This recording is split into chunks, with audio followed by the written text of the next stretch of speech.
Friday Night Lights is sponsored by Kubota and Optimum.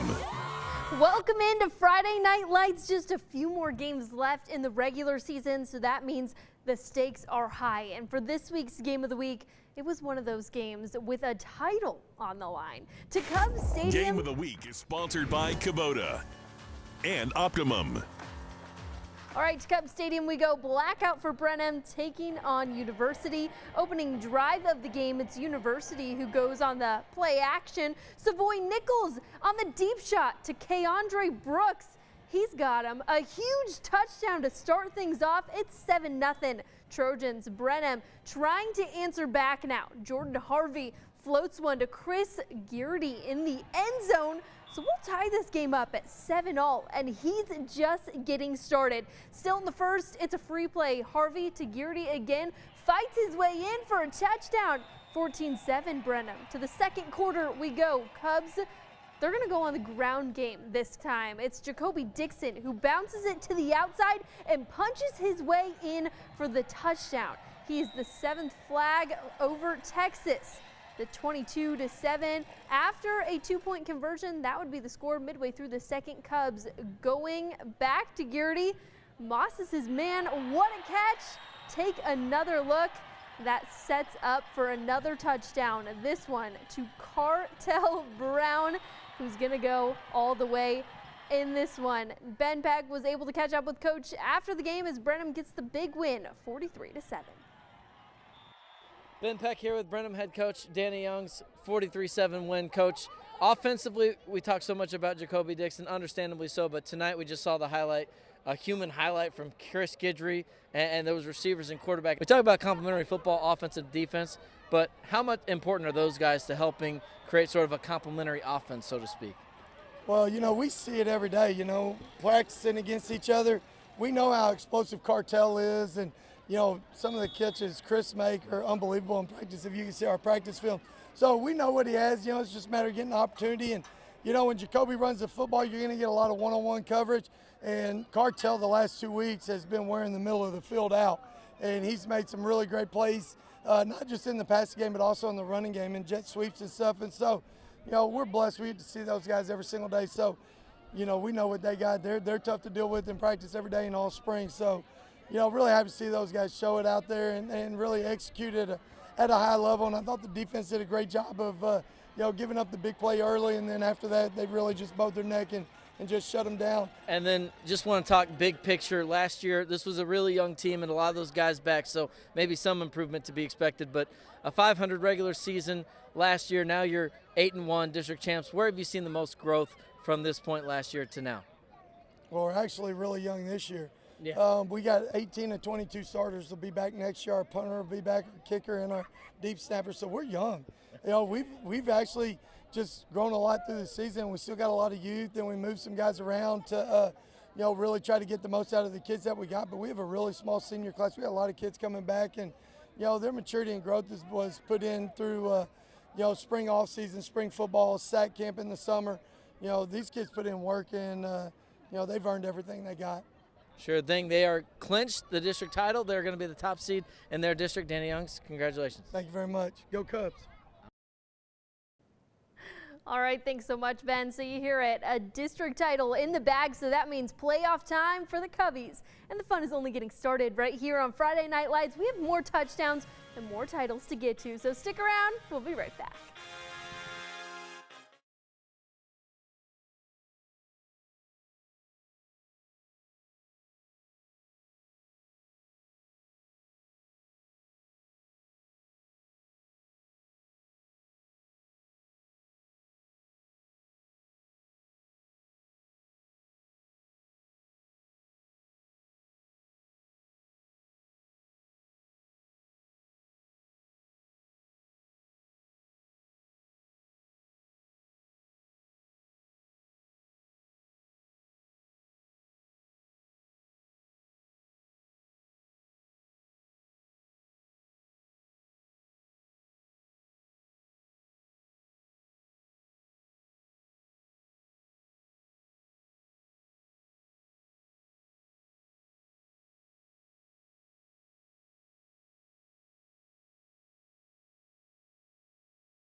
Welcome back from the break and into Friday Night Lights. It's the 1st of November, so you know what that means. It's time to play your rivals, and it's time to play those rivals for some titles. Let's head out to La Vega for this Waco showdown. The Pirates hosting Connolly. La Vega undefeated in district, and a win would give them a spot in the playoffs. The Pirates ball early in the first, and it's Courtney Parr who fakes the handoff and launches it deep to James Denate, who is on cruise control into the end zone. La Vega goes up 7-zip. Still in the first, Connolly in the red zone now. Rashard Stubbs tries to dump it to score, but La Vega gets the stop for a turnover on downs. Off to the second La Vega ball, and it's Courtney Parr on the short pass to Bryson Rowland. This guy, impossible to stop. He takes it all the way to the house as the Pirates go up 14-0. Pirates in the driver's seat of this one. Parr showing off his arm yet again. He launches it. It's Denate again for a huge gain. That sets up the Pirates for a field goal. All La Vega heading into the half, and they would go on to shut out Connolly. The final score, 31-0. Zoe was out there. She was able to get more from Willie Williams Stadium. Zoe, take it away. It's a party here for the La Vega Pirates. They clinched the district title on their senior night with a 31-0 win against the Connolly Cadets. We spoke to Coach Don Hyde earlier. He told us how proud he was of his team and their effort they put in. He highlighted the running game by Bryson Rowland there. Just put up a heck of a game for the Pirates, but he did say it's about getting better every single game and eliminating mistakes. So they're looking to do just that in their last game of the season against Lorena. They're traveling to Lorena to get that, hopefully get that final win. For now, I'm Zoe de Rosario. The Pirates get the big win and the district title. I'll send it back to you. Alrighty, thank you so much, Zoe, and congrats to the Pirates on that big win. Pretty huge for these teams as they're clinching those titles. Well, over in Clean, two teams also going head to head for, some playoff time and district implications also on the line. The Knights looking to clinch their title in this one, hosting Shoemaker at Leo Buckley. The Knights 4-0 in district play, so undefeated and hoping to keep that going. It's the Grey Wolves on offense first as quarterback Malachi Jerome launches this one to Lamont Reed, who jumps up for the catch, and that's a big first down for Shoemaker. Fourth down in the red zone, though, trying to make a play. Jerome intends his pass for Isaiah Butler, but it's the Knights defense who shuts things down. They'll turn it over on downs, and Hudson Humble and that Knights offense, they'll connect quickly with Arshawn Spam, who picks up the first down to capitalize on this drive. Humble on the fake handoff. You got me good there on that one. It's Ryan Taylor dodging some tackles. He'll fight his way into the end zone as the Knights get on the board first. 7-0 would be that score, and that's something to dance about here. We'll see the student sections getting into this one. All right, but things are going to start out now a little blurry for Shoemaker, but it gets all clear so soon. Jerome launches this ball wide out to Brandon Brown Jr. He's going to take this one in. We've got a tied game, 7-all. But the Knights able to keep things dominant after this one. They go on to get the win, 26-27, that final score. Well, a big taps throwdown in the Lions Den. Central Texas Christian hosting Sacred Heart of Hartsville. And it's the Lions who would have never beat the Indians. And they have a first round bye for the playoffs on the line in this one, throwing it all out there tonight. Coming out, it's Hallettsville's Sacred Heart on top 13-7. And the Lions going to turn the ball over on them in the end zone. That's Austin Evans right there. Remember this name because he's going to go ahead and take this one inside right here. Going for the stiff arm, but that's okay as he is brought down right here. It's fourth down now. The Lions needing a touchdown. They'll look for Evan Aldercamp, but it falls incomplete. The Indians will take over, and the Lions get back out on defense. They'll shut down Hallettsville's offense, and that'll force them to punt. Central Texas Christian pulling out all the stops here. It's the fake, and Coulter Ragsdale in the shotgun. They help get this one to Ike Klimchuk, our player of the week, making a clutch catch right there. It's the Lions' first down, and they would go ahead and try to get into the end zone, but unfortunately that pick right there would hand things back off to the Indians. This game still going on. It's currently in double overtime. The current score of that one, 27-20. So many more games going on here. We'll go ahead and take a look at the District 12A6 matchup. Temple and Midway trying to keep up with pace. It's Harker Heights at Temple. That current score looks like it's, well, 42-14 on that one. Midway and Bryan, 64-21. That final score for Midway. Robinson and Gatesville going head to head.